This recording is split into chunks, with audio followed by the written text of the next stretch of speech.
ഏവർക്കും നേരം വൈകുന്നേരത്തിലേക്ക് സ്വാഗതം. ഇന്ന് കേരളത്തിൽ പലയിടങ്ങളിലും മഴ പെയ്തുകൊണ്ടിരിക്കുകയാണ്. അപ്പോൾ വൈകുന്നേരം ഇങ്ങനെ മഴയൊക്കെ പെയ്യുമ്പോൾ ചൂട് ചായയൊക്കെ കുടിച്ച് വീട്ടിലിരിക്കാനായിരിക്കും എല്ലാവർക്കും താല്പര്യം. കാരണം പുറത്തേക്ക് പോലും ഇറങ്ങാതെ വീട്ടിലിരുന്ന മഴയുടെ സൗന്ദര്യമൊക്കെ ആസ്വദിച്ച് ചായയൊക്കെ കുടിച്ച് വൈകുന്നേരം ചെലവഴിക്കുക എന്ന് പറയുന്ന ഒരു പ്രത്യേക ഫീലാണല്ലോ. അപ്പോൾ അങ്ങനെ വീട്ടിലിരിക്കുന്ന പ്രേക്ഷകർ നമുക്ക് ഇനി വാർത്തകളുടെ ലോകത്ത് ഒരു മണിക്കൂർ യാത്ര ചെയ്യാം. ചായയൊക്കെ ആയിട്ട് പ്രേക്ഷകർ തയ്യാറെടുക്കുക. നേരം വൈകുന്നേരത്തിലേക്ക് സ്വാഗതം.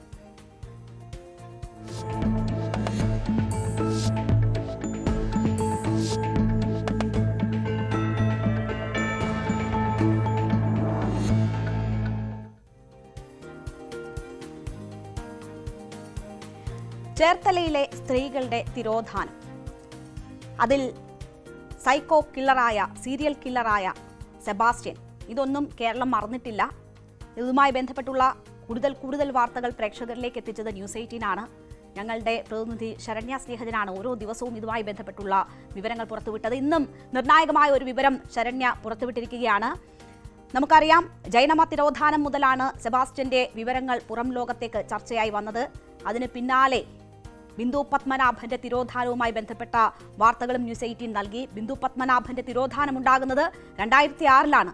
ആ തിരോധാനത്തിന് പിന്നിൽ സെബാസ്റ്റ്യനാണ് എന്ന കാര്യം ഉറപ്പിക്കുന്നു. ബിന്ദു പത്മനാഭൻ ജീവിച്ചിരിക്കുന്നില്ല എന്നത് ഉറപ്പിക്കുന്നു. ഇപ്പോൾ ആ കുറ്റം സെബാസ്റ്റ്യൻ ഏറ്റെടുത്തിരിക്കുകയാണ്. താൻ ബിന്ദു പത്മനാഭനെ കൊന്നു എന്ന് സെബാസ്റ്റ്യൻ ഏറ്റുപറഞ്ഞിരിക്കുന്നു. അത് അന്വേഷണ സംഘം റിമാൻഡ് റിപ്പോർട്ടിൽ ഉൾപ്പെടുത്തിയിരിക്കുന്നു, ചേർത്തല കോടതിയിൽ നൽകിയിരിക്കുകയാണ്. അതിന്റെ വിവരങ്ങളാണ് ഇന്ന് ഞങ്ങളുടെ പ്രതിനിധി ശരണ്യ സ്നേഹജൻ പുറത്തുവിട്ടത്, റിമാൻഡ് റിപ്പോർട്ടിന്റെ വിവരങ്ങൾ ഉൾപ്പെടെ. അപ്പോൾ സെബാസ്റ്റ്യൻ ആ കുറ്റം സമ്മതിച്ചിരിക്കുന്നു. ബിന്ദു പത്മനാഭനെ താൻ കൊന്നതാണ് എന്ന് സമ്മതിച്ചിരിക്കുന്നു. മൃതദേഹം മുറിച്ച് കഷ്ണങ്ങളാക്കി വിവിധ സ്ഥലങ്ങളിൽ ഉപേക്ഷിച്ചു എന്നതാണ് അന്വേഷണ സംഘത്തോട് സെബാസ്റ്റ്യൻ പറഞ്ഞിരിക്കുന്നത്. നമുക്കറിയാം, ബിന്ദു പത്മനാഭന്റെ തിരോധാനം ഉണ്ടാകുന്നത് 2006-ലാണ്. ആ തിരോധാനം സംബന്ധിച്ചൊരു പരാതി അന്വേഷണ സംഘത്തിന് മുന്നിൽ എത്തുന്നത് 11 വർഷങ്ങൾക്ക് ശേഷമാണ്. 11 വർഷത്തിന് ശേഷമാണ് ബിന്ദു പത്മനാഭനെ കാണാനില്ല എന്ന് പറഞ്ഞുകൊണ്ട് ബന്ധുക്കൾ പരാതി നൽകുന്നത്. അങ്ങനെയൊക്കെയുള്ള ഒരു സാഹചര്യം സെബാസ്റ്റ്യനായി സൃഷ്ടിക്കുകയായിരുന്നു. സെബാസ്റ്റ്യനും കൂട്ടാളികളും ചേർന്ന് സൃഷ്ടിക്കുകയായിരുന്നു. ബിന്ദു പത്മനാഭൻ ഒരുപാട് ഭൂസ്വത്തുള്ള ധനികയായ ഒരു യുവതിയായിരുന്നു. അവർക്ക് ഒരുപാട് ഭൂസ്വത്തുണ്ടായിരുന്നു. അവരുടെ വീട്ടിൽ തുടരെ മരണങ്ങൾ സംഭവിച്ചു. അമ്മയുടെ മരണം, തൊട്ടു പിന്നാലെ അച്ഛന്റെ മരണം, അതിനുശേഷം ബിന്ദു പത്മനാഭൻ ഒറ്റയ്ക്കാകുന്നു. അവർക്കുള്ള സഹോദരനാണ്. സഹോദരനെയും ബിന്ദു പത്മനാഭനെയും തമ്മിൽ തെറ്റിക്കുന്നു. സഹോദരൻ വിദേശത്തേക്ക് പോകുന്നു.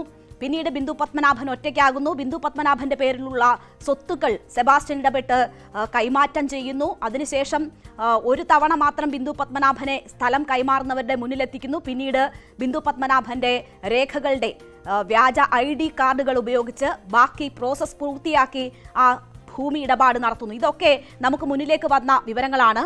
അപ്പോൾ ആ ഭൂമി ഇടപാടിന്റെ ആദ്യഘട്ടത്തിന് ശേഷം ബിന്ദു പത്മനാഭൻ കൊല്ലപ്പെട്ടിരിക്കുന്നു എന്ന വിവരമാണ് ഇപ്പോൾ സെബാസ്റ്റ്യൻ തന്നെ സ്ഥിരീകരിക്കുന്നത്. അവരെ കൊലപ്പെടുത്തിയെന്നും മൃതദേഹം പല കഷ്ണങ്ങളാക്കി മറവ് ചെയ്തു എന്നുമാണ് മൊഴി നൽകിയിരിക്കുന്നത്. അത് കേരളത്തിൽ മാത്രമല്ല, കേരളത്തിന് വെളിയിലുള്ള സ്ഥലങ്ങളിൽ വേളാങ്കണ്ണിയിൽ, ഒപ്പം ബംഗളൂരുവിലൊക്കെ സെബാസ്റ്റ്യനെ എത്തിച്ച് തെളിവെടുപ്പ് നടത്താനാണ് അന്വേഷണ സംഘത്തിന്റെ നീക്കം നടക്കുന്നത്. സെബാസ്റ്റ്യനെ കഴിഞ്ഞ ദിവസം കസ്റ്റഡിയിൽ അന്വേഷണ സംഘത്തിന് വിട്ടുകിട്ടിയിരുന്നു. ഇതുമായി ബന്ധപ്പെട്ടുള്ള ചോദ്യം ചെയ്യലും തെളിവെടുപ്പും പുരോഗമിക്കുന്നു എന്നതാണ് മനസ്സിലാക്കുന്നത്.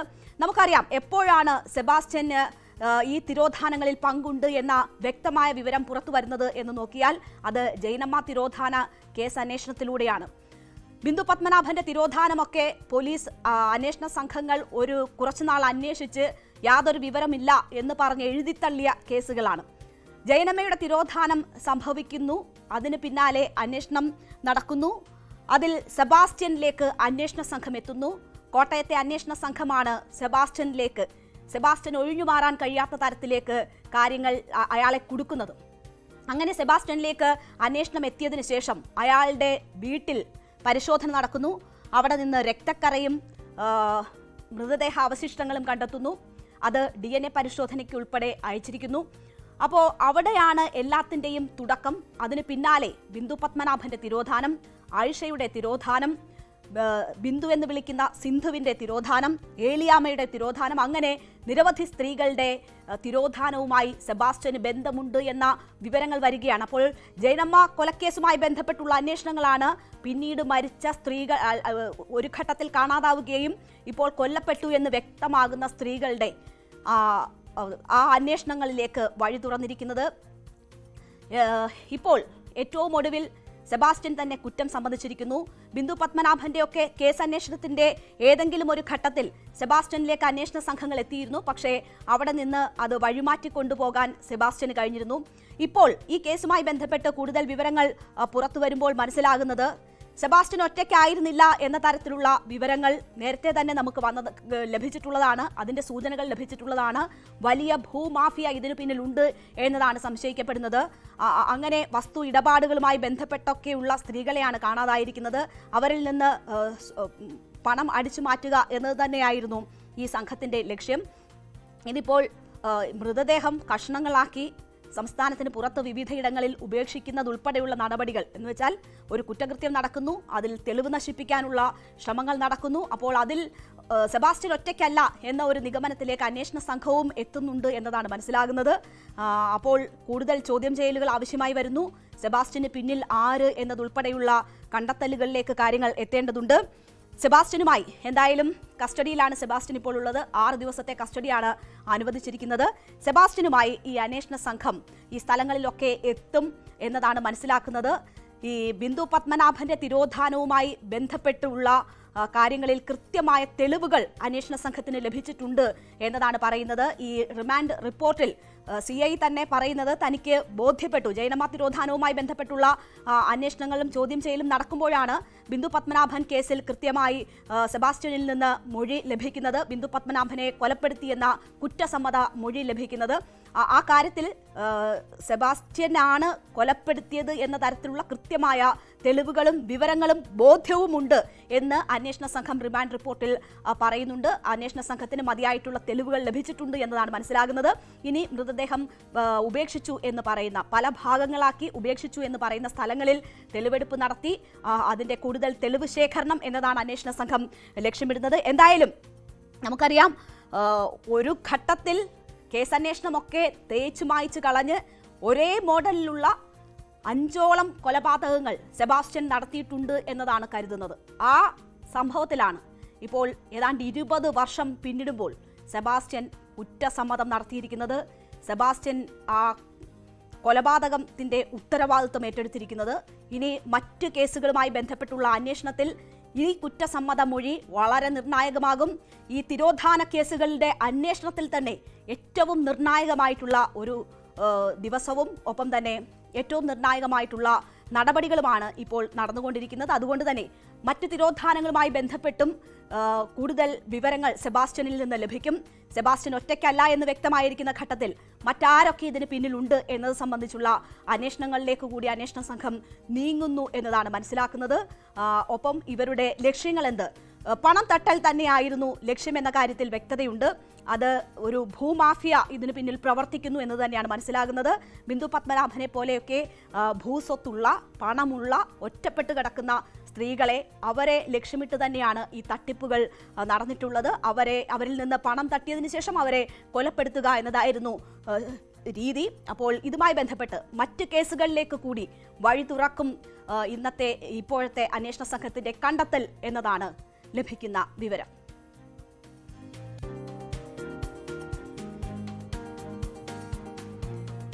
കഴിഞ്ഞ ദിവസങ്ങളിലായി അയ്യപ്പ സംഗമത്തിന് ശേഷം ഇങ്ങോട്ടുള്ള ദിവസങ്ങളിൽ ശബരിമലയും ഒപ്പം തന്നെ അയ്യപ്പ സംഗമത്തിന് ശേഷം NSS നിലപാട് വ്യക്തമാക്കുമ്പോൾ അതുമായി ബന്ധപ്പെട്ടുമുള്ള രാഷ്ട്രീയ സാഹചര്യങ്ങളും ചർച്ചകളും ഇങ്ങനെ നടന്നുകൊണ്ടിരിക്കുകയാണ്. നമുക്കറിയാം, NSS അയ്യപ്പ സംഗമത്തിന്റെ ഭാഗമാകുന്നു. അതൊരു സന്ദേശമായിരുന്നു. അതിനുശേഷം ദേശീയ മാധ്യമത്തിനൊക്കെ നൽകിയ അഭിമുഖത്തിലൂടെ എന്താണ് തങ്ങളുടെ ഇപ്പോഴത്തെ നിലപാട് എന്നത് NSS general secretary Sukumaran Nair വ്യക്തമാക്കിയതാണ്. അത് ഇടതുപക്ഷത്തോട് അടുക്കുന്നു എന്ന് മാത്രമല്ല, കോൺഗ്രസിനെ തള്ളിപ്പറയുന്നത് കൂടിയാണ് അദ്ദേഹം കഴിഞ്ഞ ദിവസങ്ങളിലൊക്കെ സ്വീകരിച്ചിട്ടുള്ള നിലപാട്. അപ്പോൾ അത് വലിയ രീതിയിലുള്ള രാഷ്ട്രീയ ചർച്ചകൾക്ക് വഴിവെച്ചിരിക്കുകയാണ്. LDFനെ സംബന്ധിച്ച് അയ്യപ്പ സംഗമത്തിൽ ഹിന്ദുമത സംഘടന, സമുദായ സംഘടനാ നേതാക്കളെ എത്തിക്കാനായി എന്നത് അവരെ സംബന്ധിച്ച് വലിയ ആശ്വാസമാണ്. അതിന് പിന്നാലെയാണ് NSSന്റെ ഈ തുറന്നു പറച്ചിൽ കൂടി ഉണ്ടാകുന്നത്. അതപ്പോൾ ഒരു ബോണസായി കൂടി വരുന്നു. ആ രീതിയിൽ NSS ഇടതുപക്ഷത്തേക്ക് അടുക്കുന്നു എന്ന സാഹചര്യം വരുമ്പോൾ ആ ഡാമേജ് കൺട്രോളിനുള്ള നീക്കങ്ങൾ കോൺഗ്രസിൽ തുടങ്ങിയിരിക്കുന്നു എന്ന് വേണം മനസ്സിലാക്കാൻ. ജി സുകുമാരൻ നായരെ അനുനയിപ്പിക്കാൻ കോൺഗ്രസ് നേതൃത്വം തയ്യാറെടുക്കുന്നു. നേതാക്കൾ NSS ആസ്ഥാനത്തെത്തി ചർച്ച നടത്താനുള്ള ഒരു നീക്കമാണ് നടക്കുന്നത്. അപ്പോൾ NSSനെ സംബന്ധിച്ച് ചില പ്രശ്നങ്ങൾ കോൺഗ്രസുമായി ബന്ധപ്പെട്ടുണ്ട്. അത് സുകുമാരൻ നായരുടെ വാക്കുകളിലൂടെ തന്നെ പുറത്തേക്ക് വന്നുകൊണ്ടിരിക്കുകയാണ്. അതൊരു മെസ്സേജായി തന്നെ വേണം കാണാൻ. ആ സന്ദേശം കോൺഗ്രസ് ഉൾക്കൊള്ളുന്നു എന്നത് വേണം ഇപ്പോഴത്തെ നീക്കങ്ങളിൽ നിന്ന് മനസ്സിലാക്കാൻ. അനുനയ നീക്കം കോൺഗ്രസ് തുടങ്ങിയിരിക്കുന്നു. അപ്പോൾ ശബരിമല വിഷയത്തിൽ വിശ്വാസികൾക്കൊപ്പം എന്ന കോൺഗ്രസ് നിലപാട് NSSനെ ബോധ്യപ്പെടുത്തുക എന്നതാണ് കോൺഗ്രസ് തീരുമാനിച്ചിരിക്കുന്നത്. ശബരിമലയിൽ ആചാര സംരക്ഷണത്തിന് UDF മാത്രമേ ഉണ്ടായിരുന്നുള്ളൂ എന്ന് പ്രതിപക്ഷ നേതാവ് VD സതീശൻ ചൂണ്ടിക്കാട്ടുകയാണ്. NSSുമായി ഒരു അഭിപ്രായ ഭിന്നതയുമില്ല എന്ന് VD സതീശൻ പറയുന്നു.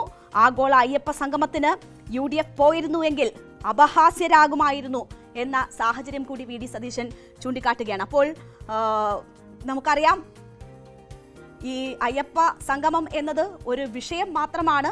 അതിനപ്പുറം കോൺഗ്രസുമായി ബന്ധപ്പെട്ടുള്ള അസ്വാരസ്യങ്ങൾ, അഭിപ്രായ ഭിന്നതകളാണ് NSSനെ കൊണ്ട് ഇത്തരമൊരു തീരുമാനത്തിലേക്ക് എത്തിക്കുന്നത്. എങ്കിലും ആ സാഹചര്യങ്ങളിൽ ഒരു അനുനയ നീക്കത്തിനാണ് VD സതീശൻ ശ്രമിക്കുന്നത്. VD സതീശന്റെ ഇന്നത്തെ അതുമായി ബന്ധപ്പെട്ടുള്ള ഒരു പ്രതികരണം കാണാം. ശബരിമലയിലെ ആചാര ലംഘനം നടത്തുന്ന സമയത്ത് ഞങ്ങളല്ലേ ഉണ്ടായിരുന്നുള്ളൂ അത് സംരക്ഷിക്കാൻ. ആചാരങ്ങളെ സംരക്ഷിക്കാൻ വേണ്ടി എന്തു വില കൊടുത്തും നിലപാടെടുത്ത് ഞങ്ങളല്ലേ കൂടെ നിന്നത്. ഞങ്ങൾ NSSുമായിട്ടോ SNDP ആയിട്ടോ ഏതെങ്കിലും സമുദായ സംഘടനകളായിട്ടോ കേരളത്തിലെ കോൺഗ്രസിനോ കേരളത്തിലെ UDF നേതൃത്വത്തിനോ ഒരു തർക്കമില്ല. അവിടെ പോയിരുന്നെങ്കിൽ ഞങ്ങൾ പിണറായി വിജയനെ പോലെ ഞങ്ങളും പരിഹാസ പാത്രമാകുമായിരുന്നു.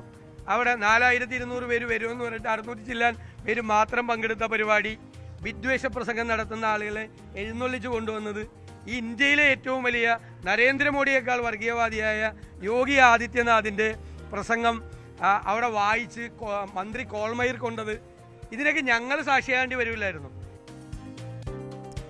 NSSുമായി എല്ലാ കാലത്തും കോൺഗ്രസിന് സൗഹൃദം എന്നതാണ് സണ്ണി ജോസഫ് പറഞ്ഞത്. ഒപ്പം തന്നെ ശബരിമലയിൽ കോൺഗ്രസ് നിലപാടിൽ മാറ്റമില്ലെന്നും സാമുദായിക സംഘടനകൾക്ക് അവരുടെ നിലപാട് സ്വീകരിക്കാമെന്നും K മുരളീധരൻ പറയുന്നു. NSSുമായി ഒരു തർക്കത്തിനുമില്ലെന്ന് തിരുവഞ്ചൂർ രാധാകൃഷ്ണൻ പറയുന്നു. അങ്ങനെ നേതാക്കൾ തുറന്നു പറച്ചിലൂടെ തന്നെ ഈ ഏതെങ്കിലും തരത്തിൽ NSSന് അകൽച്ചയുണ്ടായിട്ടുണ്ടെങ്കിൽ അത് തീർക്കാനുള്ള, അവരെ അനുനയിപ്പിക്കാനുള്ള ശ്രമങ്ങൾ നടത്തുകയാണ്. ഇത് മാത്രമല്ല, നേരിൽ കണ്ട് തന്നെ അത്തരമൊരു നീക്കം നടത്താനാണ് കോൺഗ്രസ് നേതൃത്വം തയ്യാറെടുക്കുന്നത്. അപ്പോൾ പ്രധാനപ്പെട്ട നേതാക്കളുടെ പ്രതികരണങ്ങൾ കൂടി കാണാം. NSSുമായിട്ട് എല്ലാ കാലത്തും ഇന്ത്യൻ നാഷണൽ കോൺഗ്രസിന് ഏറ്റവും നല്ല സൗഹൃദവും സ്നേഹബന്ധങ്ങളുമാണുള്ളത്. അവരുടെ എല്ലാ ക്രിയാത്മകമായ നിർദ്ദേശങ്ങളെയും ഞങ്ങൾ സജീവമായിട്ട് തന്നെ പരിഗണിക്കുന്നു. രാഷ്ട്രീയമായി UDFന് എല്ലാ കാലത്തും NSSന്റെ നിലപാട് സമദൂര നിലപാടാണെന്ന് പ്രഖ്യാപിത നിലപാട്. ആ നിലപാടിൽ നിന്നും വ്യത്യാസമാണ്. ശബരിമലയുടെ കാര്യത്തിൽ കോൺഗ്രസ് ഒരു വിശ്വാസവഞ്ചനയും കാണിച്ചിട്ടില്ല. മാത്രമല്ല, ശബരിമലയിലെ ഈ വിഷയമുണ്ടായപ്പോൾ ശക്തമായ രാഷ്ട്രീയ തീരുമാനമെടുത്ത പാർട്ടി ഇന്ത്യൻ നാഷണൽ കോൺഗ്രസാണ്. NSS നടത്തിയ നാമജപ ഘോഷയാത്രയിൽ പങ്കെടുത്ത ഭക്തർക്കെതിരെ നടത്തിയ കേസുകൾ, ഇതൊന്നും പിൻവലിക്കാൻ തയ്യാറാവാത്ത സർക്കാർ എന്ത് മാറ്റമാണ് അവരുടെ നയത്തിൽ വരുത്തിയതെന്ന് ഞങ്ങൾക്ക് മനസ്സിലാക്കാൻ കഴിഞ്ഞിട്ടില്ല. ഞങ്ങൾ അന്നെടുത്ത നിലപാടിൽ തന്നെയാണ് ഇന്നും ഉറച്ചു നിൽക്കുന്നത്. അതിന്റെ വരും വരായികൾ എന്താണെങ്കിലും ശരി, ആ നയത്തിൽ ഉറച്ചു നിന്നുകൊണ്ട് തന്നെ പാർട്ടി മുന്നോട്ട് പോകും. ഞാൻ അദ്ദേഹമായിട്ട് ഒരു തർക്കത്തിനുമില്ല. പണ്ടും ഇല്ല, ഇന്നും ഇല്ല, നാളെ നമ്മൾ തർക്കത്തിന് പോകാനില്ല. നമ്മളുടെ ലക്ഷ്യം വേറെയാണ്.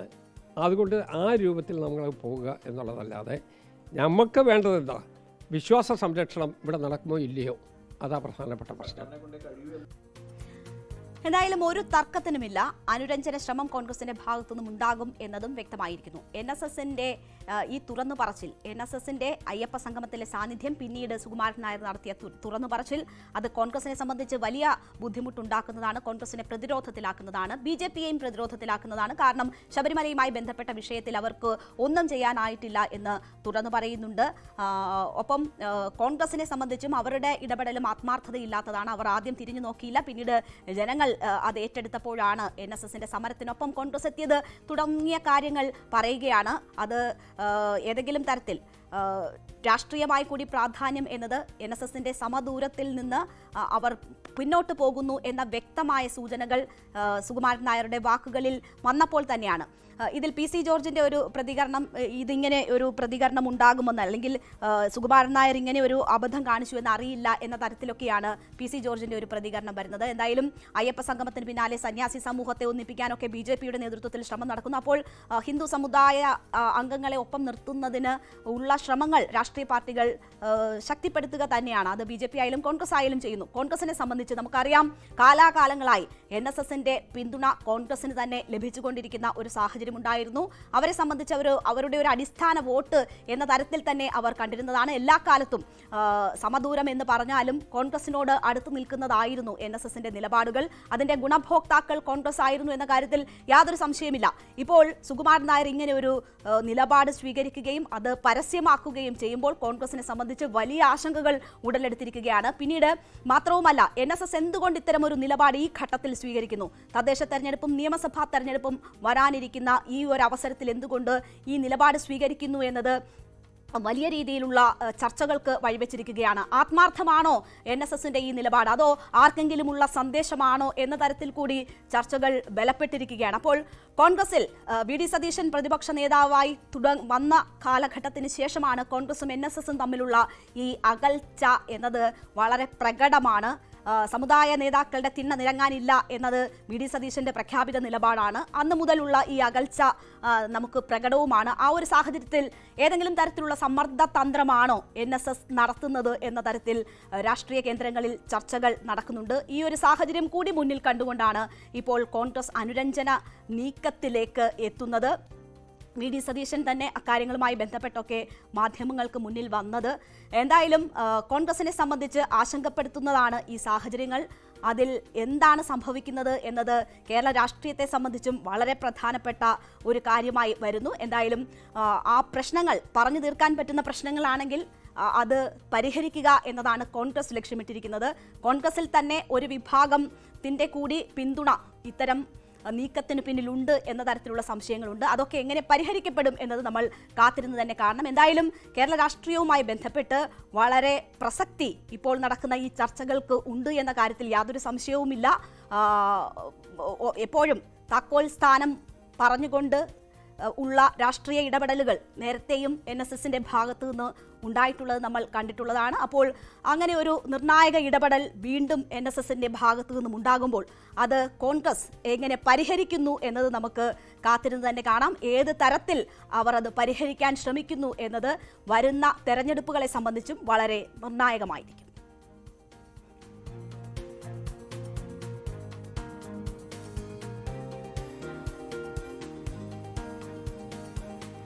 രാഹുൽ മാങ്കൂട്ടത്തിൽ 38 ദിവസത്തിന് ശേഷം പാലക്കാട്ട് എത്തിയത് ഇന്നലെയാണ്.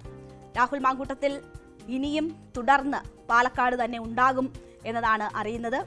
രാഹുലിന്റെ വരവിന് കോൺഗ്രസിന്റെ പിന്തുണയുണ്ട് എന്നത് വ്യക്തമായിരുന്നു. നേതാക്കൾ രാഹുൽ മാങ്കൂട്ടത്തിൽ നൽകിയ സ്വീകരണം ആ നിലയിൽ തന്നെ വേണം നോക്കിക്കാണാൻ.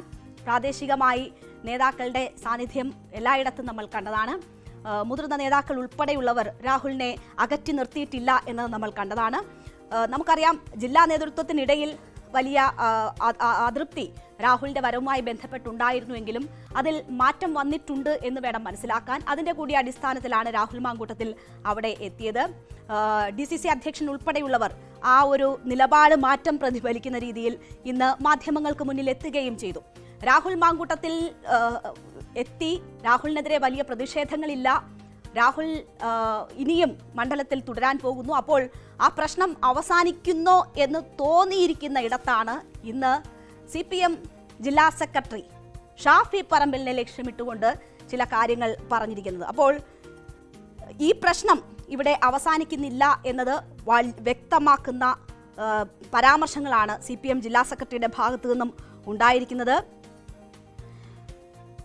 ഈ കാര്യത്തിൽ രാഹുലിനെ ഈ ആരോപണങ്ങളുടെ മുനയിലേക്ക് രാഹുലിനൊപ്പം തന്നെ ഷാഫി പറമ്പിലിനെ ഈ ആരോപണങ്ങളുടെ മുനയിലേക്ക് എത്തിക്കാനാണ് CPM ജില്ലാ സെക്രട്ടറി EN സുരേഷ് ബാബു ശ്രമിച്ചിരിക്കുന്നത്. അത് ഗുരുതര ആരോപണങ്ങളാണ്. സ്ത്രീ വിഷയത്തിൽ രണ്ടുപേരും കൂട്ടുകച്ചവടം നടത്തുന്നവരാണ് എന്നതാണ് EN സുരേഷ് ബാബു ഇന്ന് പറഞ്ഞത്. പെൺകുട്ടികളോട് ബംഗളൂരിലേക്ക് ട്രിപ്പ് പോയാലോ എന്ന് ചോദിക്കുന്ന ആളാണ് ഷാഫി എന്നും EN സുരേഷ് ബാബു ആരോപിച്ചു. അതുകൊണ്ടാണ് രാഹുലിനെതിരെ ഷാഫി ഒന്നും മിണ്ടാത്തതെന്നും EN സുരേഷ് ബാബു ഇന്ന് പറഞ്ഞു. അപ്പോൾ ഷാഫിക്കെതിരെ വളരെ ഗുരുതരമായ ആരോപണം CPM ഉന്നയിക്കുന്നു. നേതാക്കൾ പേടിക്കുക എന്ന് പറഞ്ഞ് ഞങ്ങൾ പലവട്ടം പറഞ്ഞിട്ടില്ലേ? നേതാക്കൾ പേടിക്കുന്നത് വേറെ കൊണ്ടല്ല. ഇയാളുടെ ഒരു നേതാവ് ഹെഡ്മാഷായിട്ടുള്ള ആളാരാ? ഇയാളെ MLA ആക്കാൻ പത്തനംതിട്ടയിൽ നിന്ന് ക്ഷണിച്ചുകൊണ്ടുവന്ന ഷാഫി പറമ്പിലാണ് അല്ലേ? ഷാഫി പറമ്പിലെ ഞാൻ വെല്ലുവിളിക്കുന്നു. ഈ രാഹുൽ മാങ്കൂട്ടം ചെയ്തത് ഒരു തരത്തിലും ഞാൻ അംഗീകരിക്കില്ല. അയാളെ കോൺഗ്രസിൽ നിന്ന് പുറത്താക്കിയത് ശക്തമായ നടപടി ഇനിയും വേണം. അവൻ രാജിവെക്കണമെന്ന് പറയാൻ ഏതെങ്കിലും തരത്തിൽ ഷാഫി പറമ്പിൽ തയ്യാറാവുമോ? തയ്യാറാവില്ല. കാരണം എന്താ? കൂട്ടുകച്ചവടമാണ് ഈ കാര്യത്തിൽ കൂട്ടുകച്ചവടമാണ്. പരസ്യമായി ഇവനെക്കാളും കൂടുതൽ നേരിട്ട് ചോദിക്കണമെന്നാ പറയുന്നത് ചില ആളുകളെ കാണുമ്പോൾ. ഞാനതൊന്നും ഇപ്പൊ ഇവിടെ പറയുന്നില്ല. എങ്ങനെ ഒരു രാഷ്ട്രീയ പ്രവർത്തനം പ്രത്യേകിച്ച് കേരളീയ സമൂഹത്തിൽ നടത്തുന്ന പൊതുപ്രവർത്തകരായ ഞങ്ങളെപ്പോലുള്ളവർക്ക് ഞങ്ങളൊക്കെ ഇങ്ങനെ പൊതുപ്രവർത്തനം നടത്തുമ്പോൾ എങ്ങനെ ഇത് ഞങ്ങൾക്ക് സത്യം പറഞ്ഞ അതിശയം തോന്നുകയാണ്. ആലോചിക്കാൻ പോലും പറ്റാത്ത കാര്യമാണ്. ഷാഫി പറമ്പലിനെതിരെ എത്രമാത്രം ഗുരുതരമായ ആരോപണമാണ് ഉന്നയിക്കുന്നത് എന്നത് ആ വാക്കുകളിൽ നിന്ന് വ്യക്തമാണ്. കാരണം ഹെഡ്മാസ്റ്റർ എന്ന് പറഞ്ഞുകൊണ്ടാണ് ഈ ആരോപണങ്ങൾ ഉന്നയിക്കുന്നത്. ലൈംഗിക ആരോപണം രാഹുലിനെതിരെ ഉയർന്നു. 38 ദിവസത്തിന് ശേഷം രാഹുൽ പാലക്കാടെത്തി ഓഫീസിൽ ഉൾപ്പെടെ വന്നു. വലിയ പ്രതിഷേധങ്ങളൊന്നും ഉണ്ടായില്ല. അപ്പോൾ ആ പ്രശ്നങ്ങൾ അവസാനിക്കുന്നോ എന്ന് തോന്നിയ ഘട്ടത്തിലാണ് CPM ജില്ലാ സെക്രട്ടറി ഇത്തരം ഗുരുതരമായ ഒരു ആരോപണം ഷാഫി പറമ്പിലിനെതിരെ ഉന്നയിക്കുന്നത്. ഉന്നം ഷാഫി പറമ്പിലാണ് എന്നത് വ്യക്തമാണ്. ഈ പ്രശ്നങ്ങൾ അവസാനിക്കാൻ പോകുന്നില്ല എന്നത് വ്യക്തമാണ്. നമുക്കറിയാം ഇത് ഒരു CPMന്റെ ഒരു ജില്ലാ സെക്രട്ടറി ഉന്നയിക്കുന്ന ആരോപണങ്ങളാണ്. കൃത്യമായ തെളിവുകൾ ഉണ്ട് എന്നതാണ് അദ്ദേഹം പറയുന്നത്. അത് ഒരു പക്ഷേ ഈ ഘട്ടത്തിൽ അല്ലെങ്കിൽ മറ്റൊരു ഘട്ടത്തിൽ പുറത്തുവിടും എന്ന സൂചനകൾ കൂടി അദ്ദേഹത്തിന്റെ ഭാഗത്തു നിന്നും വരുന്നുണ്ട്. അപ്പോൾ ഇത് ഒരു പ്രധാനപ്പെട്ട വിഷയമായി തന്നെ മാറുന്നു എന്ന് വേണം മനസ്സിലാക്കാൻ. ഇത് രാഹുലിൽ അവസാനിക്കില്ല എന്ന് വേണം മനസ്സിലാക്കാൻ. അതിന്റെ കൃത്യമായ തെളിവുകൾ ഉണ്ട് എന്നതാണ് അദ്ദേഹത്തിന്റെ വാക്കുകൾ നൽകുന്ന സൂചന. രാഹുലുമായി ബന്ധപ്പെട്ടുള്ള വിഷയങ്ങൾ ചർച്ചയായപ്പോൾ തന്നെ അതിന് പിന്നാലെ ഷാഫിയുമായി ബന്ധപ്പെട്ട് കൂടി ഈ ചില വിവരങ്ങൾ CPMന് ലഭിച്ചിട്ടുണ്ട് എന്നതിന്റെ സൂചനകൾ കൂടി വരുന്നുണ്ട്.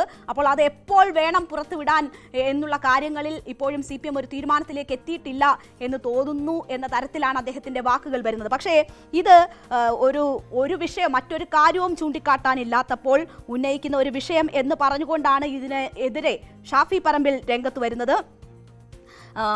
ഇത് ആരോപണമല്ല, വ്യക്തി അധിക്ഷേപമാണ് നടക്കുന്നത് എന്ന് ഷാഫി പറമ്പിൽ പറയുന്നു.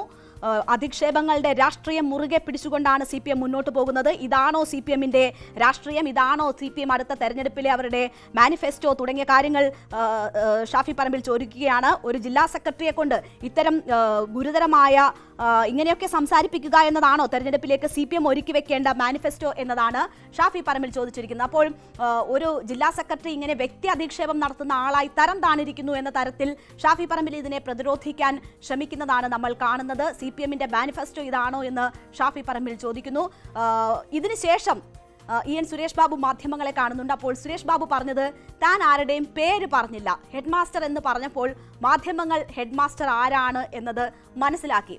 ആ ഹെഡ്മാസ്റ്ററോട് മാധ്യമങ്ങൾ പ്രതികരണം ചോദിച്ചപ്പോൾ അയാൾ അതിൽ പ്രതികരിക്കുകയും ചെയ്തു എന്ന് പറയുമ്പോൾ തന്റെ ആരോപണം ശരിവെക്കുകയാണ് ചെയ്തിരിക്കുന്നത് എന്ന ന്യായീകരണമാണ് EN സുരേഷ് ബാബു ഇതുമായി ബന്ധപ്പെട്ട് നൽകിയിരിക്കുന്നത്. താൻ പേര് പറഞ്ഞില്ലല്ലോ എന്ന് ചോദിക്കുന്നു.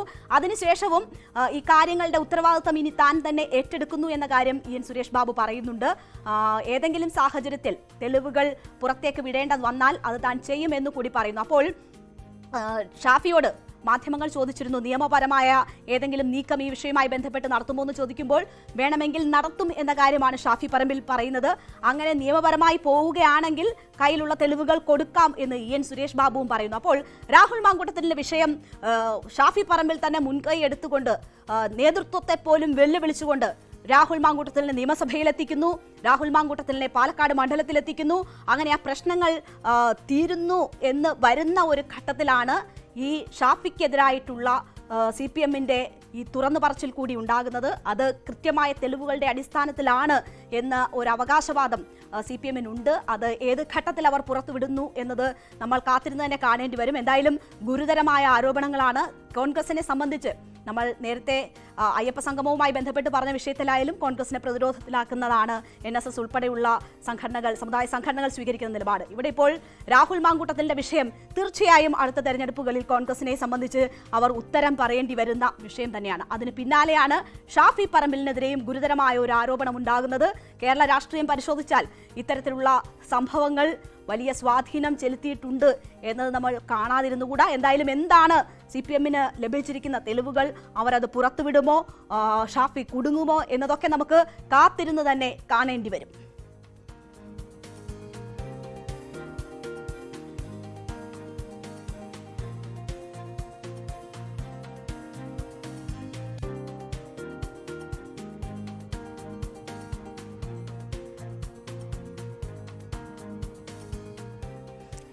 അപ്പോൾ ഫോക്കസിൽ ഇനി മറ്റു വാർത്തകളിലേക്ക് എത്താം ഇടവേളയ്ക്ക് ശേഷം.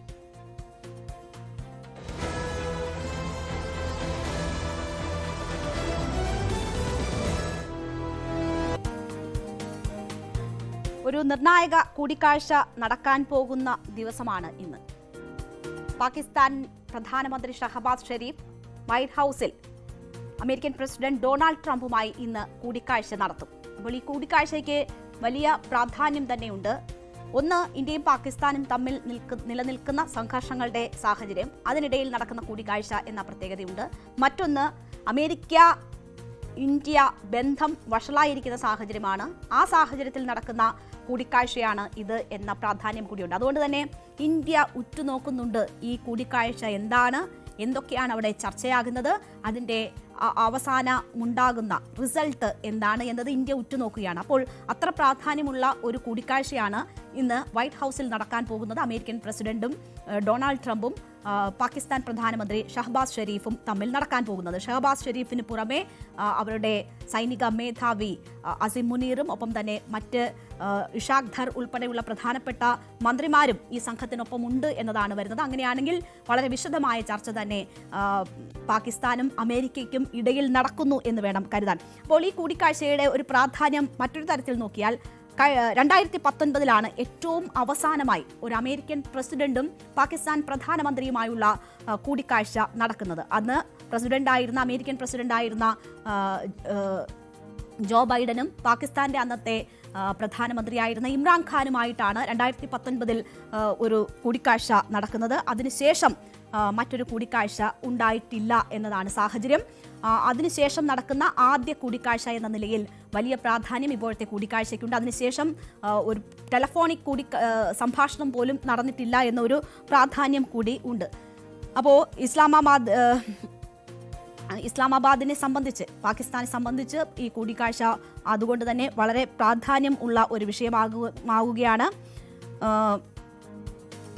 US-ഉമായുള്ള ബന്ധം കൂടുതൽ ശക്തിപ്പെടുത്തുക, സുരക്ഷാ വിഷയങ്ങൾ ഉൾപ്പെടെയുള്ള കാര്യങ്ങളിൽ നിർണായകമായിട്ടുള്ള ചർച്ചകൾ നടത്തുക, അതൊക്കെയാണ് പാകിസ്ഥാൻ ഈ വിഷയവുമായി ബന്ധപ്പെട്ട് ലക്ഷ്യമിടുന്നത്. അങ്ങനെ പാകിസ്ഥാനെ സംബന്ധിച്ചും വളരെ നിർണായകമാണ് ഈ കൂടിക്കാഴ്ച എന്ന് തന്നെ പറയാം. എന്താണ് ഈ കൂടിക്കാഴ്ചയിലെ പ്രധാന വിഷയങ്ങൾ എന്ന് നോക്കിയാൽ, ഭീകരത ഒരു പ്രധാന വിഷയമാണ്. ഭീകരവിരുദ്ധ പ്രവർത്തനങ്ങളിലെ സഹകരണം ഒരു പ്രധാനപ്പെട്ട വിഷയമാണ്. പിന്നീട് സ്വാഭാവികമായും വ്യാപാരം, താരിഫ് പ്രശ്നങ്ങൾ, ധാതുക്കളുടെ ഉത്പാദനം ഉൾപ്പെടെയുള്ള വിഷയങ്ങൾ വൈറ്റ് ഹൌസിൽ നടക്കുന്ന യോഗത്തിൽ ചർച്ചയാകും. ഉഭയകക്ഷി ബന്ധം മെച്ചപ്പെടുത്തുക ഒരു പ്രധാനപ്പെട്ട വിഷയമാണ്. ഒപ്പം തന്നെ പ്രാദേശിക അന്താരാഷ്ട്ര വിഷയങ്ങൾ കൂടി ഈ ചർച്ചയുടെ ഭാഗമാകും എന്നത് സ്വാഭാവികമായും കരുതപ്പെടുന്നു. അപ്പോൾ വളരെ പ്രധാനപ്പെട്ട വിഷയങ്ങളാണ്. നമുക്കറിയാം UN-ലെ വാർഷിക യോഗം, അതിന് പിന്നാലെയാണ് ഇപ്പോൾ ഇങ്ങനെ ഒരു കൂടിക്കാഴ്ച നടക്കുന്നത്. UN വാർഷിക യോഗത്തിനിടയിൽ ഏതാണ്ട് 1 മിനിറ്റിൽ താഴെയുള്ള ഒരു കൂടിക്കാഴ്ച ട്രംപും ഷഹബാസ് ഷെരീഫും തമ്മിൽ നടന്നിട്ടുണ്ട് എന്നതാണ് മനസ്സിലാക്കുന്നത്. അപ്പോൾ അതിൻ്റെ ഒരു തുടർച്ച കൂടി ഉണ്ടാകുമെന്ന് കരുതുന്നു.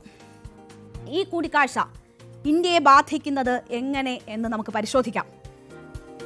ഇന്ത്യയുമായുള്ള ബന്ധം താറുമാറായി തുടരുന്നതിനിടെ നടക്കുന്ന കൂടിക്കാഴ്ചയാണ്. അത് ഞാൻ നേരത്തെ സൂചിപ്പിച്ചതുപോലെ ഇന്ത്യ പാകിസ്ഥാൻ ബന്ധം വഷളായിരിക്കുന്ന സാഹചര്യം, ഇന്ത്യയും അമേരിക്കയുമായുള്ള ബന്ധം വഷളായിരിക്കുന്ന സാഹചര്യം. അപ്പോൾ രണ്ടു തരത്തിലും ബന്ധം അത്ര സുഖകരമായ നിലയിലല്ലാത്ത സമയത്ത് നമുക്ക് എതിരെ നിൽക്കുന്ന 2 രാഷ്ട്രങ്ങൾ കൂടിക്കാഴ്ച നടത്തുന്നു എന്നത് വളരെ പ്രധാനപ്പെട്ട കാര്യമാണ്.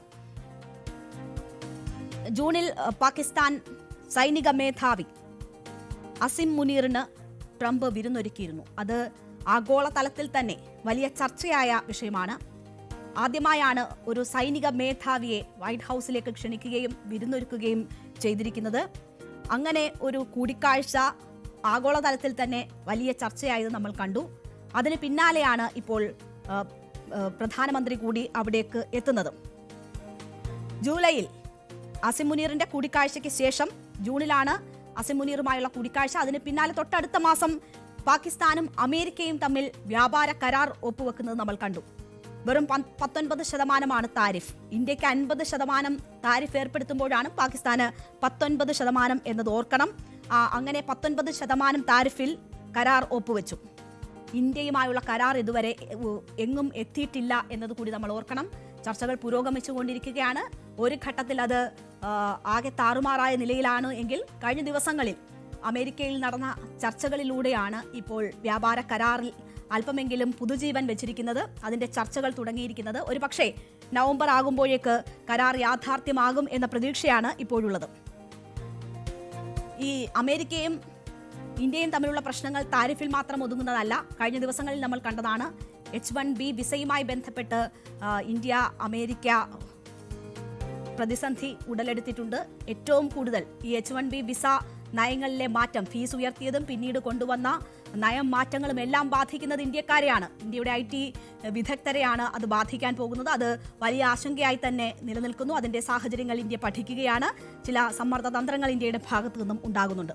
മറ്റൊന്ന്, ഇന്ത്യ പാക് യുദ്ധം അവസാനിപ്പിച്ചത് താനാണ് എന്ന് ആവർത്തിച്ച് ട്രംപിന്റെ അവകാശവാദം ഉണ്ടാകുന്നതാണ്. ഇന്ത്യ ആവർത്തിച്ച് അതിൽ വ്യക്തത വരുത്തിയിട്ടുള്ളതാണ്. ഒരു ബാഹ്യ ഇടപെടലും ഉണ്ടായിട്ടില്ല എന്നത് വ്യക്തമാക്കിയതിനു ശേഷവും ട്രംപ് ഈ പരാമർശം തുടരുകയും ഈ അവകാശവാദം തുടരുകയും ചെയ്യുന്ന ഒരു സാഹചര്യമുണ്ട്. ഈ ഒരു പശ്ചാത്തലത്തിൽ കൂടിയാണ് ഈ കൂടിക്കാഴ്ച നടക്കുന്നത് എന്നത് വളരെ പ്രധാനമാണ്. ഇതിനൊക്കെ പുറമെ ചില വ്യക്തിപരമായ താല്പര്യങ്ങൾ ട്രംപിന് ഉണ്ട് എന്ന് വേണം മനസ്സിലാക്കാൻ.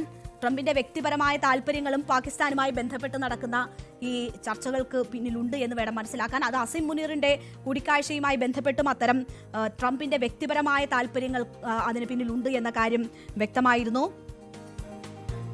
വ്യാപാര കരാറിൽ ഊർജ്ജ മേഖലയുമായി ബന്ധപ്പെട്ട വിവരങ്ങൾ, മൈനുകൾ, മിനറലുകൾ, IT, ക്രിപ്റ്റോ കറൻസി, പാകിസ്ഥാനിലെ ഓയിൽ റിസർവ് വികസിപ്പിക്കുക തുടങ്ങിയ ഉൾപ്പെടുന്നു. ട്രംപിന്റെ മിഡിൽ ഈസ്റ്റ് വ്യാപാര പങ്കാളി സ്റ്റീവ് വിറ്റ്കോഫിന്റെയും ട്രംപിന്റെ മക്കളുടെയും പങ്കാളിത്തത്തിലുള്ള വേൾഡ് ലിബർട്ടി ഫിനാൻഷ്യൽ പാകിസ്ഥാന്റെ ക്രിപ്റ്റോ കൗൺസിലുമായി കരാറിലെത്തിയിരുന്നു നേരത്തെ. അപ്പോൾ പാകിസ്ഥാനിലെ ട്രംപിന്റെ ഇടപെടലുകൾക്ക് പിന്നിൽ ആ ബിസിനസ് താല്പര്യങ്ങൾ ഉണ്ട് എന്ന കാര്യം നേരത്തെ തന്നെ പുറത്തു വന്നതാണ്.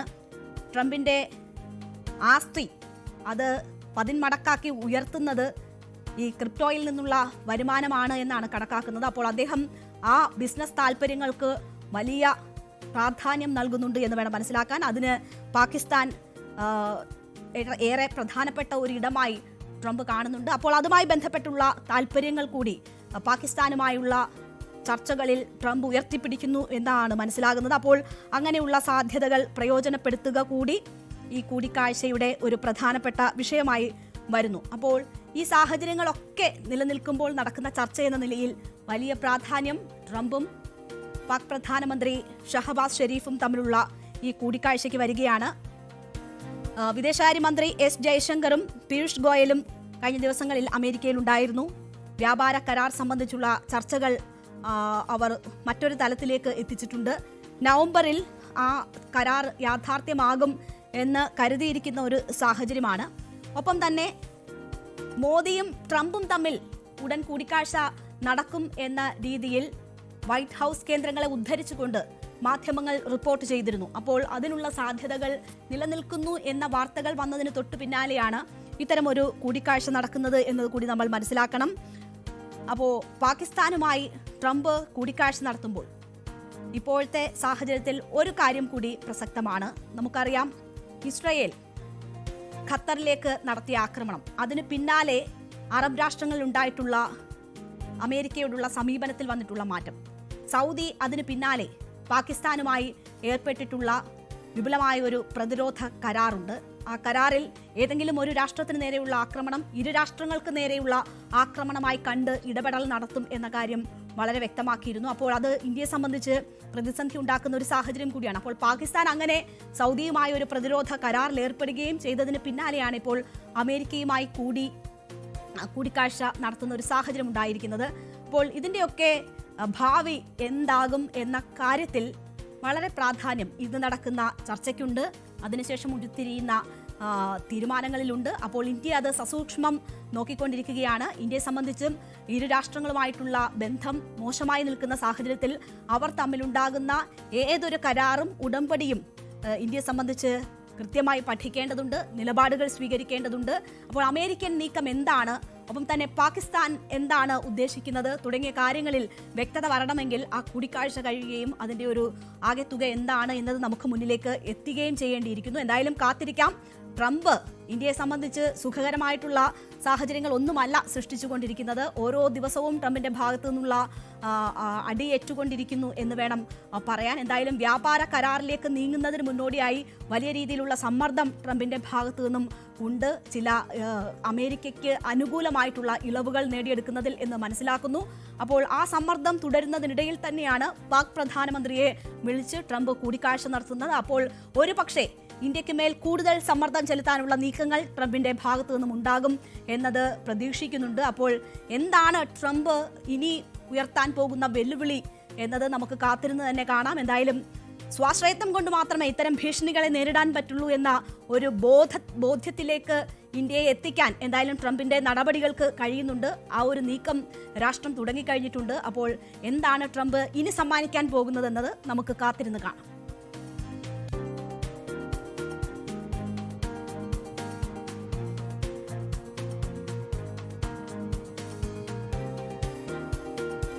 ലഡാക്കിൽ കഴിഞ്ഞ ദിവസം ഉണ്ടായിട്ടുള്ള പ്രക്ഷോഭം, അതിനെ നേരിട്ട രീതിയൊക്കെ നമ്മൾ കണ്ടതാണ്. ലഡാക്കിന് സംസ്ഥാന പദവിയും 6ാം ഷെഡ്യൂളിൽ ഉൾപ്പെടുത്തണമെന്നതും ആവശ്യപ്പെട്ടുകൊണ്ടുള്ള പ്രതിഷേധമായിരുന്നു. അത് ഒരു ഘട്ടത്തിൽ അക്രമാസക്തമാവുകയും അതിനെതിരെ നടപടി ഉണ്ടാവുകയും ഒക്കെ ചെയ്തു. 4 പേരുടെ മരണത്തിൽ കലാശിച്ചു. 100ഓളം പേർക്ക് പരിക്കേൽക്കുന്ന സാഹചര്യമുണ്ടായി. വളരെ കലുഷിതമായൊരു സാഹചര്യമാണ് ഇന്നലെ ലഡാക്കിൽ ഉടലെടുത്തത്. അതിനുശേഷം കർഫ്യൂ പ്രഖ്യാപിക്കുകയും ഇപ്പോൾ അവിടെ സ്ഥിതി ശാന്തമായി വരികയും ചെയ്യുന്നു എന്നതാണ് മനസ്സിലാക്കുന്നത്. ലഫ്റ്റനന്റ് ഗവർണർ തന്നെ ഈ വിഷയത്തിൽ ഇടപെടുകയും എല്ലാവരോടും സംയമനം പാലിക്കാൻ ആവശ്യപ്പെടുകയും ഒക്കെ ചെയ്ത സാഹചര്യത്തിൽ അത് സാധാരണ നിലയിലേക്ക് എത്തുന്നു എന്ന് വേണം മനസ്സിലാക്കാൻ. നമുക്കറിയാം, 2019 കാശ്മീരിന്റെ പ്രത്യേക പദവി എടുത്തു കളഞ്ഞ് ലഡാക്കിനെ കേന്ദ്രഭരണ പ്രദേശമാക്കിയത് മുതൽ ഉടലെടുക്കുന്ന വിഷയങ്ങളാണ്. അപ്പോൾ ആ നിലയിൽ ആ പ്രശ്നങ്ങൾ അന്ന് തുടങ്ങിയതാണ്. സംസ്ഥാന പദവി പുനഃസ്ഥാപിക്കണം എന്നതടക്കമുള്ള ആവശ്യങ്ങളാണ് ഇപ്പോൾ 4 വർഷമായി ഇതുമായി ബന്ധപ്പെട്ട് ഉയർത്തിക്കൊണ്ടിരുന്നത്. ചർച്ച അതുമായി ബന്ധപ്പെട്ട് തുടരുകയാണ്. എങ്കിൽ പോലും കേന്ദ്രം അതിൽ അവരുടെ ആവശ്യങ്ങൾ അംഗീകരിക്കാൻ തയ്യാറാകാത്ത ഒരു സാഹചര്യം ഉണ്ടായിരുന്നു. ഈ ഘട്ടത്തിലാണ് ഈ പ്രക്ഷോഭം ഒരു അക്രമ സ്വഭാവം സ്വീകരിക്കുകയും ഈ രീതിയിൽ 4 പേരുടെ മരണത്തിനൊക്കെ ഇടയാക്കുന്ന സാഹചര്യങ്ങൾ അവിടെ ഉടലെടുക്കുകയും ചെയ്തത്. അപ്പോൾ രാഷ്ട്രീയമായ ചില ഇടപെടലുകളും പരാമർശങ്ങളും കൂടി എങ്ങനെ ഈ സാഹചര്യം സൃഷ്ടിക്കപ്പെട്ടു എന്നതുമായി ബന്ധപ്പെട്ട് ഉണ്ടാകുന്നുണ്ട്. എന്തായാലും 2019 ജമ്മു കാശ്മീരിന്റെ പ്രത്യേക പദവി മോദി സർക്കാർ ഏകപക്ഷീയമായി എടുത്തു കളഞ്ഞതോടെയാണ് ലഡാക്ക് കേന്ദ്രഭരണ പ്രദേശമായി മാറിയത്. ഈ തുടക്കകാലത്ത് ഇത്തരമൊരു തീരുമാനം വരുമ്പോൾ അതിനൊപ്പം തന്നെ ആയിരുന്നു ലഡാക്കും അവിടുത്തെ ജനങ്ങളും നിന്നിരുന്നത്. വളരെ വേഗം മോദി സർക്കാരിന്റെ അമിതാധികാര പ്രയോഗം അവർക്ക് മാറി ചിന്തിക്കേണ്ടുന്ന സാഹചര്യങ്ങൾ സൃഷ്ടിച്ചു എന്ന് വേണം മനസ്സിലാക്കാൻ. അങ്ങനെ ആ നിലപാടുകളിൽ നിന്ന് അവർ പിന്നോട്ട് പോകുന്നത് കണ്ടു തുടങ്ങി. 2014 2019 അവിടെ തെരഞ്ഞെടുപ്പുകളിൽ BJP നേട്ടമുണ്ടാക്കിയിരുന്നു. എന്നാൽ ഈ പ്രത്യേക പദവി എടുത്തു കളഞ്ഞതിന് ശേഷം, കേന്ദ്രഭരണ പ്രദേശമായി ലഡാക്കിനെ മാറ്റിയതിന് ശേഷം അവർക്ക് നൽകിയ ഉറപ്പുകൾ പാലിക്കാതെ വന്നതിനെ തുടർന്ന് BJPയുമായി അവിടെ അകൽച്ച രൂപപ്പെടുന്നത് നമ്മൾ കണ്ടു. അത് തെരഞ്ഞെടുപ്പിൽ പ്രതിഫലിക്കുകയും ചെയ്തു. കഴിഞ്ഞ തവണ ലോക്സഭാ തെരഞ്ഞെടുപ്പിൽ BJP അവിടെ 3ാം സ്ഥാനത്തേക്ക് പിന്തള്ളപ്പെടുന്ന സാഹചര്യം സൃഷ്ടിക്കപ്പെട്ടിരുന്നു. അപ്പോൾ തന്നെ ഈ പ്രശ്നങ്ങൾ അതിൻ്റെ മൂർധന്യാവസ്ഥയിലായിരുന്നു, അല്ലെങ്കിൽ അത് എത്രമാത്രം പ്രധാനമാണ് എന്നത് ജനങ്ങൾ തെരഞ്ഞെടുപ്പിലൂടെ നൽകിയ സന്ദേശമായിരുന്നു. പക്ഷേ അതിനുശേഷവും ഈ പ്രശ്ന പരിഹാരങ്ങൾ ഉണ്ടായിട്ടില്ല എന്നതാണ് വസ്തുത. ജമ്മുകാശ്മീരിൽ നിയമസഭാ തെരഞ്ഞെടുപ്പിന് കേന്ദ്ര സർക്കാർ തയ്യാറായതോടുകൂടിയാണ് പിന്നീട് ഇവർ ലഡാക്കിൽ അവരുടെ അവകാശങ്ങൾക്ക് വേണ്ടിയുള്ള സമരം കൂടുതൽ ശക്തമാക്കുന്നത്. പ്രക്ഷോഭം കൂടുതൽ ചൂടുപിടിച്ചു. ബുദ്ധമതക്കാരും ഒപ്പം തന്നെ കാർഗിലിലെ മുസ്ലിങ്ങളും ഒരുമിച്ച് ഈ പ്രക്ഷോഭ രംഗത്തേക്ക് വരുന്നതാണ് നമ്മൾ പിന്നീട് കണ്ടത്. സംസ്ഥാന പദവി അടക്കം അവർ പ്രധാനമായും ഉന്നയിച്ചത് 4 ആവശ്യങ്ങളാണ്. Leh apex body, Kargil democratic alliance. September 10 മുതൽ ഈ കാര്യങ്ങളൊക്കെ ആവശ്യപ്പെട്ടുകൊണ്ട് അവർ നിരാഹാര സമരത്തിലേക്ക് കൂടി എത്തുന്നു. കേന്ദ്രം വേഗത്തിൽ ചർച്ചയ്ക്ക് തയ്യാറാകണം എന്നതായിരുന്നു ഇവർ മുന്നോട്ട് വെച്ചിട്ടുള്ള പ്രധാനപ്പെട്ട ആവശ്യം. ഈ ഒരു പ്രശ്നം, അതിൻ്റെ പ്രാധാന്യം ചൂണ്ടിക്കാണിച്ച് കേന്ദ്ര സർക്കാരിൻ്റെ വേഗത്തിലുള്ള ഇടപെടൽ ആവശ്യപ്പെടുമ്പോൾ പോലും വളരെ കഴിഞ്ഞ് ഒക്ടോബർ 6 എന്നതിനും ഒരു ചർച്ചയാകാം എന്ന ഒരു നീക്കമാണ് കേന്ദ്രത്തിൻ്റെ ഭാഗത്തു നിന്നും ഉണ്ടായത്. അത് ഈ സമരക്കാരെ വളരെയധികം നിരാശരാക്കി. അത് ഈ അക്രമത്തിലേക്കൊക്കെ നയിക്കുന്ന സാഹചര്യം ഉണ്ടായി എന്നതാണ് അവർ തന്നെ വിശദീകരിക്കുന്നത്. എന്തായാലും സോനം വാങ്ചുക് കഴിഞ്ഞ 14 ദിവസമായി നിരാഹാര സമരത്തിലായിരുന്നു. ഈ സമരത്തിന് പിന്തുണയേകാനാണ് യുവജനങ്ങൾ തെരുവിലിറങ്ങിയത്. അതിന് പിന്നാലെയാണ് ഈ അനിഷ്ട സംഭവങ്ങൾ അവിടെ നടക്കുന്നത്. എന്തായാലും ഇതുമായി ബന്ധപ്പെട്ട് വലിയ രാഷ്ട്രീയ വിവാദങ്ങളാണ് ഇപ്പോൾ ഉടലെടുക്കുന്നത്. കേന്ദ്ര സർക്കാർ ഇതിൻ്റെ പഴി ഈ പരിസ്ഥിതി പ്രവർത്തകനായ സോനം വാങ്ചുങ്ങിന് മേൽ നൽകുകയാണ്. കാരണം ഈ പ്രക്ഷോഭകരെ ഇളക്കി വിടുന്ന തരത്തിൽ പരാമർശങ്ങൾ സോനത്തിന്റെ ഭാഗത്തു നിന്നും ഉണ്ടായി എന്നതാണ് കേന്ദ്ര സർക്കാർ ചൂണ്ടിക്കാട്ടുന്നത്. ഒപ്പം കോൺഗ്രസിനെതിരെയും ആരോപണങ്ങൾ ഉന്നയിക്കുന്നുണ്ട്. ഈ ചർച്ചയ്ക്കുള്ള തീയതി കേന്ദ്രം അറിയിച്ചിട്ടും സമരം പിൻവലിക്കാൻ തയ്യാറായില്ല സോനം എന്നതാണ് പ്രധാനമായ അവരുടെ വിമർശനമായി വരുന്നത്. പ്രകോപനം തുടരുകയായിരുന്നു. അറബ് വസന്തത്തിന്റെ ശൈലിയിലുള്ള പ്രതിഷേധത്തെക്കുറിച്ച് ഈ പ്രതിഷേധക്കാരെ ഉദ്ബോധിപ്പിച്ചു. ഒപ്പം തന്നെ നമ്മൾ കണ്ടതാണ് നേപ്പാളിലെ ജെൻസി പ്രക്ഷോഭം. അപ്പോൾ അതിനെക്കുറിച്ചൊക്കെ അവരോട് പറഞ്ഞ് അവരെ ഇളക്കി വിട്ടത് സോനമാണ് എന്ന തരത്തിലാണ് കേന്ദ്ര സർക്കാർ ഈ വിഷയവുമായി ബന്ധപ്പെട്ടുള്ള അവരുടെ വിമർശനം ഉന്നയിക്കുന്നത്. ബംഗ്ലാദേശിലെയും നേപ്പാളിലെയും സമാന സാഹചര്യം നമ്മുടെ രാജ്യത്തും സൃഷ്ടിക്കാനുള്ള ബോധപൂർവമായ ശ്രമം നടന്നു എന്നതാണ് കേന്ദ്ര സർക്കാരിൻ്റെ വിമർശനം. ഇതുമായി ബന്ധപ്പെട്ട് ആക്രമണത്തിന് പ്രേരണ നൽകിയത് കോൺഗ്രസ് കൗൺസിലർ സ്റ്റാൻസിൻ സെബാങ് ആണ് എന്നും BJP ആരോപണം ഉന്നയിച്ചു. അപ്പോൾ ഇതാണ് BJP ഇതിനെ രാഷ്ട്രീയമായി പ്രതിരോധിക്കുമ്പോൾ മുന്നോട്ട് വയ്ക്കുന്ന ന്യായീകരണങ്ങൾ എന്ന് പറയുന്നത് ഇതാണ്. അപ്പോൾ BJP നൽകിയ വാഗ്ദാനങ്ങൾ ലംഘിച്ചതും പ്രാദേശിക യുവാക്കൾക്കിടയിൽ വർഷങ്ങളായി നിലനിൽക്കുന്ന പ്രശ്നങ്ങളുമാണ് പക്ഷേ ഇതിന്റെ അടിസ്ഥാന കാരണം എന്നതാണ് കേന്ദ്ര സർക്കാരിന്റെ ഈ വിമർശനങ്ങൾക്ക് പിന്നാലെ പരിസ്ഥിതി പ്രവർത്തകനായ സോനം പറയുന്നത്. കേന്ദ്ര സർക്കാർ യുവാക്കൾക്ക് നൽകിയ വാഗ്ദാനങ്ങൾ ലംഘിച്ചതോടുകൂടി തൊഴിലില്ലായ്മ രൂക്ഷമായി. അത് അവരുടെ പ്രശ്നങ്ങൾ വർദ്ധിപ്പിച്ചു. അതാണ് ഇപ്പോൾ ഇങ്ങനെ ഒരു പ്രക്ഷോഭത്തിലേക്ക് നയിച്ചതെന്നാണ് വാങ്ചുക് പറയുന്നത്. എന്തായാലും ജൻസി പ്രക്ഷോഭവുമായി ബന്ധപ്പെടുത്തിയുള്ള രൂക്ഷമായ വിമർശനങ്ങൾ ഉന്നയിക്കുന്നു. രാഹുൽ ഗാന്ധിക്കെതിരെ പോലും വിമർശനങ്ങൾ ഉന്നയിക്കുന്നു. കോൺഗ്രസിന്റെ ഇടപെടൽ സംശയിക്കുന്നു. അങ്ങനെ ഈ പ്രക്ഷോഭത്തിന്റെ യഥാർത്ഥ കാരണങ്ങൾ എന്ത് എന്നതിലേക്ക് ചോദ്യങ്ങൾ ഉയർത്തുകയാണ് കേന്ദ്ര സർക്കാർ ചെയ്യുന്നത്. പക്ഷേ അതിനെ പ്രതിരോധിക്കാനാണ് ഈ സമരസമിതിയുമായി ബന്ധപ്പെട്ടവർ ശ്രമിക്കുന്നത്. അടിസ്ഥാന പ്രശ്നങ്ങളിലേക്കാണ് ശ്രദ്ധ ക്ഷണിച്ചതെന്ന് പറയുന്നു. ഒമർ അബ്ദുള്ള ഇതുമായി ബന്ധപ്പെട്ട് പ്രതികരിച്ചത് അവിടുത്തെ ജനങ്ങൾ വഞ്ചിക്കപ്പെട്ടിരിക്കുന്നു എന്നതാണ്. കലാപത്തിനെ ഈ രീതിയിൽ ചിത്രീകരിക്കുന്നതിനെതിരെ CPM ഉൾപ്പെടെയുള്ള രാഷ്ട്രീയ പാർട്ടികൾ രംഗത്ത് വന്നിട്ടുണ്ട്. എന്തായാലും നമ്മളുടെ ഒരു അതിർത്തി പ്രദേശമാണ്. നമുക്കറിയാം മണിപ്പൂരിലെ സാഹചര്യം സമാനമായ നിലയിൽ ലഡാക്കിൽ പ്രശ്നങ്ങൾ ഉണ്ടാകുന്നു എന്നത് നമ്മുടെ തന്ത്രപ്രധാനമായ ഒരു അതിർത്തി മേഖലയാണ്. അവിടെ ഏതെങ്കിലും തരത്തിൽ അസ്വസ്ഥതകൾ ഉണ്ടാകുന്നത് നമുക്ക് ഒരു തരത്തിലും അംഗീകരിക്കാൻ കഴിയുന്നതല്ല. യുവാക്കൾക്കിടയിൽ വലിയ രീതിയിലുള്ള പ്രതിഷേധമുണ്ട് എന്നതാണ് അവിടുത്തെ സാഹചര്യങ്ങളിൽ നിന്ന് വ്യക്തമാകുന്നത്. അങ്ങനെയുള്ള സംഭവങ്ങളുണ്ടെങ്കിൽ, അവർക്കിടയിൽ പ്രശ്നങ്ങളുണ്ടെങ്കിൽ അതിന് അടിയന്തരമായിട്ടുള്ള ഇടപെടലുകൾ ഉണ്ടാവുകയും പ്രശ്നപരിഹാരത്തിനുള്ള ശ്രമങ്ങൾ ഉണ്ടാവുകയുമാണ് ചെയ്യേണ്ടത്.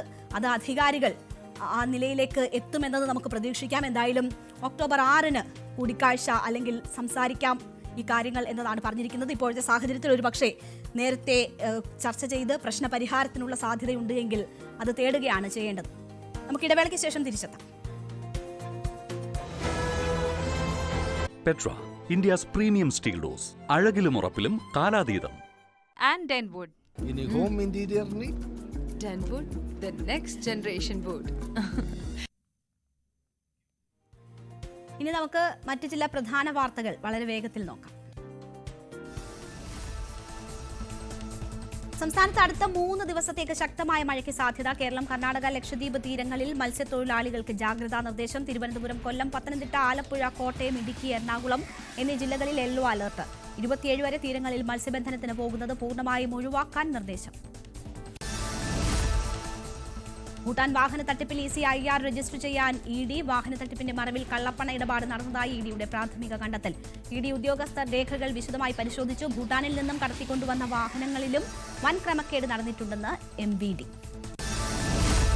വയനാട് DCC പ്രസിഡന്റ് ND അപ്പച്ചൻ രാജിവെച്ചു. KPCC നേതൃത്വത്തിന്റെ നിർദ്ദേശത്തെ തുടർന്നാണ് രാജി. തുടർച്ചയായ വിവാദങ്ങളുടെ പശ്ചാത്തലത്തിലാണ് നേതൃത്വം രാജി ആവശ്യപ്പെട്ടത്. പ്രിയങ്ക ഗാന്ധിയുടെ വയനാട് സന്ദർശനത്തിനിടെ കൂടിക്കാഴ്ചയ്ക്ക് ശ്രമിച്ചെങ്കിലും സമയം അനുവദിച്ചിരുന്നില്ല. PP ദിവ്യക്കെതിരെ ബിനാമി ഇടപാടുകളിൽ വിജിലൻസ് അന്വേഷണം വേണമെന്ന ആവശ്യത്തിൽ 2 മാസത്തിനകം തീരുമാനമെടുക്കണമെന്ന് ഹൈക്കോടതി. സർക്കാരിനാണ് ഹൈക്കോടതിയുടെ നിർദ്ദേശം. KJ ഷൈനെതിരായ അപവാദ പ്രചരണ കേസിൽ KM ഷാജഹാനെ വീണ്ടും ചോദ്യം ചെയ്യലിന് വിളിപ്പിച്ചേക്കും. കോൺഗ്രസ് നേതാവ് ഗോപാലകൃഷ്ണന്റെ മുൻകൂർ ജാമ്യാപേക്ഷയിൽ അന്വേഷണ സംഘം റിപ്പോർട്ട് മറ്റന്നാൾ സമർപ്പിക്കും. ബാലകൃഷ്ണന്റെ ഫേസ്ബുക്ക് അക്കൗണ്ട് മെറ്റ ഡിലീറ്റ് ചെയ്തു. കൊണ്ടോട്ടി അബു ഫേസ്ബുക്ക് അക്കൗണ്ട് ഉടമ യാസിറിനെതിരെ ലുക്കൌട്ട് നോട്ടീസ് പുറപ്പെടുവിക്കും. സംസ്ഥയുടെ പോഷക സംഘടനയായ ജമിയത്തുൽ ഖുതുബാഇനിൽ നിന്നും രാജിവെച്ചതായി നാസർ ഫൈസി കൂടത്തായി. തനിക്കെതിരെ വിമർശനം ഉയർന്ന സാഹചര്യത്തിലാണ് രാജിയെന്ന് പ്രതികരണം. സമസ്ത നേതാക്കളെയും പാണക്കാട് സാദിഖ് അലി ശിഹാബ് തങ്ങളെയും സോഷ്യൽ മീഡിയയിലൂടെ അധിക്ഷേപിച്ച ഭാരവാഹികൾക്കെതിരെ നടപടിയെടുക്കണമെന്ന് രാജിക്കത്തിൽ ആവശ്യം. കൊച്ചി ആഴക്കടലിൽ മുങ്ങിയ ചരക്കു കപ്പലായ MSC എൽസ കപ്പൽ കമ്പനി നഷ്ടപരിഹാരമായി 1200 കോടി രൂപ കെട്ടിവെക്കണം. ഇടക്കാല ഉത്തരവിറക്കി ഹൈക്കോടതി. MSC അക്കിറ്റെറ്റ 2ന്റെ അറസ്റ്റ് പിൻവലിക്കുന്നതിൽ തുക കെട്ടിവെച്ച ശേഷം തീരുമാനമെടുക്കാമെന്ന് കോടതി. BDJSന് ചിഹ്നം അനുവദിച്ച തെരഞ്ഞെടുപ്പ് കമ്മീഷൻ. കുടം തന്നെയാണ് പാർട്ടിക്ക് അനുവദിച്ചിരിക്കുന്ന ചിഹ്നം. 2016 മുതൽ നിയമസഭാ, ലോക്സഭാ, തദ്ദേശ സ്വയംഭരണ തെരഞ്ഞെടുപ്പുകളിലും BDJS സ്ഥാനാർത്ഥികൾ കുടം ചിഹ്നത്തിൽ തന്നെയാണ് മത്സരിച്ചത്.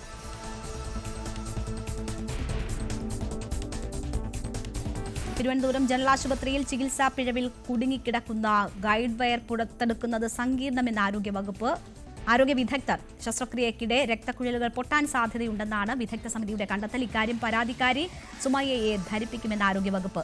മെഡിക്കൽ ബോർഡ് യോഗത്തിലാണ് തീരുമാനം.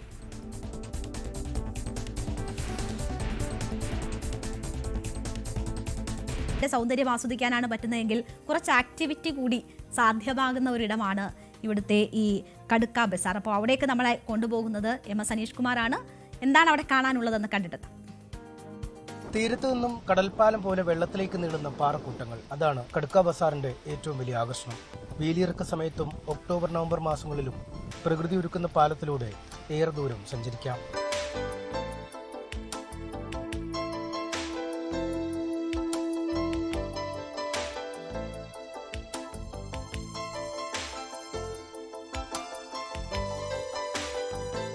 കരയിൽ നിന്നും കടലിലേക്ക് പാറക്കൂട്ടങ്ങൾ തീർക്കുന്ന പാലത്തിനൊപ്പം കടലിൽ അങ്ങിങ്ങായി ഉയരുന്ന തുരുത്തുകളും സഞ്ചാരികൾക്ക് അവിസ്മരണീയമായ അനുഭവം സമ്മാനിക്കുന്നു. പ്രത്യേകിച്ച് അങ്ങനെ വലിയൊരു തിരക്കൊന്നും ഉള്ളൊരു സ്ഥലങ്ങളല്ല. ആളുകളെ വലിയ ബുദ്ധിമുട്ടും കാര്യങ്ങളൊന്നുമില്ല. പൊതുവെ ഒരു ശാന്തമായൊരു കടപ്പുറമാണ്. നല്ല തണലുള്ള സ്ഥലമാണ്. നല്ല ആളുകളെ എല്ലാവരും നല്ലൊരു ഇതുള്ള സ്ഥലമാണ്. ദിവസം മുഴുവൻ സമൃദ്ധമായ കാറ്റ്. തീരത്ത് മരങ്ങൾ വളർന്നു നിൽക്കുന്നതിനാൽ വെയിലേൽക്കാതെ പാറക്കെട്ടുകളിലെ ഇരിപ്പ്, ചൂണ്ടയിടാനുള്ള സൗകര്യം എന്നിവയും കടുക്ക ബസാറിലുണ്ട്. അടുത്ത മാസം മുതൽ പാറക്കെട്ടുകളെ മൂടി കല്ലുമ്മക്കായകൾ വളർന്നു തുടങ്ങും. ഇതോടെ കായ പറിക്കാനെത്തുന്നവരെ കൊണ്ട് ബീച്ച് നിറയും. ഇപ്പം വെള്ളം ഉണ്ടാവില്ല. വെള്ളം അവിടെ വരെ നടന്നു പോവാം. ഇവിടെ കടക്ക പറിക്കുന്ന ഇവിടുത്തെ ആൾക്കാർ തന്നെ ഇവിടെ നിന്ന് കടക്ക പറിക്കാറുണ്ട് അവിടെ വന്നിട്ട്. മലബാർ മേഖലയിൽ തന്നെ ഏറ്റവും സ്വാദുള്ള കടുക്ക ലഭിക്കുന്നത് ചാലിയം എലത്തൂർ പ്രദേശങ്ങളിൽ നിന്നാണ്. നിരവധി തൊഴിലാളികൾക്ക് കടുക്ക ഉപജീവന മാർഗവുമാണ്. ഒക്ടോബർ മാസം എത്തിയാൽ സഞ്ചാരികളുടെ വലിയ ഒഴുക്കാവും കടുക്ക ബസാറിലേക്ക്. മൂന്നാറിൽ നീലക്കുറിഞ്ഞി പൂക്കും പോലെ ഈ പാറക്കഷ്ണങ്ങളിലെല്ലാം കല്ലുമുക്കായി നിറയും. പറിക്കാനായി നാട്ടുകാരും. എരത്തൂരിൽ നിന്നും ക്യാമറമാൻ PV വിനോദ് കുമാറിനൊപ്പം MS അനീഷ് കുമാർ, ന്യൂസ് 18. കടലിനുള്ളിലേക്ക് നടന്നു പോകാനുള്ള ഒരു സ്വാഭാവിക പാലം പോലെ ആ പാറക്കൂട്ടങ്ങൾ നമുക്കവിടെ കാണാം. പക്ഷേ ഈ സമയത്തൊന്നും പോകാൻ പറ്റുന്ന സ്ഥലമാണ് എന്ന് തോന്നുന്നില്ല. കാരണം മഴയൊക്കെ ഉണ്ടെങ്കിൽ അല്പം അപകടം നിറഞ്ഞ മേഖലയാണ്. അതുകൊണ്ട് തന്നെ കാലാവസ്ഥയൊക്കെ അനുയോജ്യമാകുന്ന സമയങ്ങളിൽ അവിടേക്ക് എത്താമെന്നാണ് കരുതുന്നത്. എന്തായാലും വളരെ ശാന്തമായ ഒരിടമാണ്. സാധാരണ ബീച്ചിൽ എന്നൊക്കെ പറയുമ്പോൾ ഞങ്ങളെ കൊല്ലത്തൊക്കെ ആണെങ്കിൽ വലിയ തിരക്കാണ്, എന്നും വലിയ തിരക്കുള്ള സ്ഥലമാണ്. പക്ഷേ ഇത് ഒരു ശാന്തമായ കടൽ തീരമാണ്. ചൂണ്ടയൊക്കെ ആയിട്ട് പോയാൽ നല്ല ടൈം പാസ് ആയിരിക്കും. എന്തായാലും നമുക്ക് ഈ കാഴ്ചകൾ സമ്മാനിച്ചത് MS അനീഷ് കുമാറാണ്. അപ്പോൾ നമ്മളുടെ ഇന്നത്തെ ഈ ദിവസം ഇവിടെ പൂർണ്ണമാവുകയാണ്. നമ്മുടെ സായന യാത്രയുടെ സമയം വൈകുന്നേരത്തിൻ്റെ സമയം ഇവിടെ അവസാനിക്കുകയാണ്. അപ്പോൾ ബൈ, എല്ലാ പ്രേക്ഷകർക്കും നന്ദി സഹകരിച്ചതിന്. ഇടവേളയ്ക്ക് ശേഷം ലൈവ് at 6 കാണാം.